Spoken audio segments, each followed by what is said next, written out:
Bonjour à toutes et à tous. Aujourd'hui, on va s'intéresser à un cas d'école, un vrai phénomène. C'est l'histoire d'une pub pour un supermarché français qui, sans que personne s'y attende, a fait le tour de la planète. Et quand on dit le tour de la planète, c'est pas une blague. Regardez-moi ce chiffre, 1 milliard de vues. C'est juste hallucinant pour une simple publicité, non? C'est le genre de chiffre qu'on voit pour des clips musicaux de stars mondiales. Exactement. La grande question, c'est donc, mais comment ils ont fait?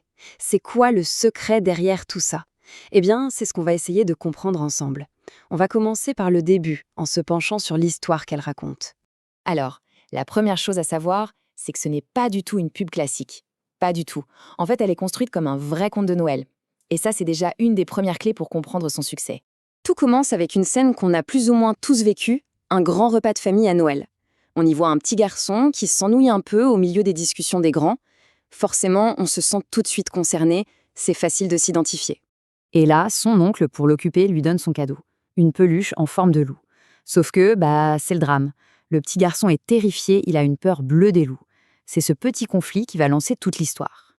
Et c'est là que l'oncle a une idée de génie. Pour rassurer le petit, il se met à inventer une histoire pour lui montrer que ce loup, il n'est peut-être pas si méchant. À ce moment précis, on quitte la scène filmée et la pub bascule dans un monde d'animation magnifique. Et on découvre la vie de ce loup qui est tout seul, rejeté par les autres animaux de la forêt. Et le tout est accompagné d'une chanson française très connue qui dit « Je suis le mal-aimé ». Forcément, l'émotion monte tout de suite, ça touche en plein cœur. Voilà pour l'histoire. Bon, maintenant qu'on a ça en tête, on va creuser un peu plus. Essayons de décortiquer ce qui a rendu cette pub si populaire dans le monde entier. Parce que, clairement, il y a une recette derrière tout ça, des ingrédients bien précis. En gros, on peut dire qu'il y a 3 ingrédients magiques. D'abord, l'histoire en elle-même. C'est une fable universelle sur le fait d'accepter les autres, d'être différent. Ensuite, il y a le choix de la chanson, qui est un monument de la culture française. Et enfin, la stratégie de tout miser sur l'émotion, bien avant de penser au produit. D'ailleurs, parlons-en de cette chanson. Pour ceux qui ne le connaissent pas, Claude François, ou Clo-Clo comme on l'appelait, c'était une immense star de la pop en France dans les années 60-70. Pour vous donner une idée de l'impact, après la diffusion de la pub, les écoutes de sa chanson Le Mal-Aimé ont bondi de 217%. Preuve que le choix était parfait. Et ça nous amène au 3e ingrédient, la marque est super discrète. En fait, on oublie presque que c'est une pub. C'est vrai, le nom du supermarché, Intermarché, n'apparaît que tout à la fin, pendant quelques secondes. L'objectif, c'est pas de vendre une salade, c'est de créer un lien affectif, une connexion avec les gens. Il y a un autre point super intéressant, c'est le côté artisanal de cette publicité. On est vraiment sur une création 100% humaine, faite par des artistes, pas par des algorithmes. C'est un peu David contre Goliath, l'artiste contre l'intelligence artificielle. Et quand on dit artisanal, ça se voit dans le temps qu'il a fallu pour la faire. Ça n'a pas été bouclé en 2 semaines, hein.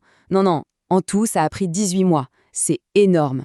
De l'écriture du script à la diffusion, c'est un travail de fourmi, hyper méticuleux. Et pour l'animation, ce n'est pas une machine, c'est une équipe de 70 artistes du studio français Illogique qui ont donné vie à ce loup. 70 personnes. Ça montre bien leur volonté de créer quelque chose d'authentique, avec une vraie âme. Et cette approche humaine, ça change tout.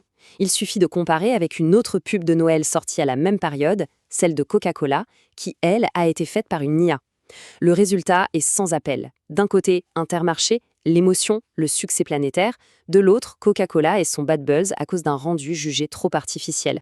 D'ailleurs, le cofondateur du studio qui a fait l'animation l'a très bien résumé lui-même. Il a dit « On voulait que ce soit de vrais animateurs, pour qu'on sente toute l'émotion ». C'était un vrai parti pris, une décision délibérée pour s'assurer que l'émotion passe à travers l'écran. Au final, on se rend compte que ce n'est pas juste une question de marketing ou de technique.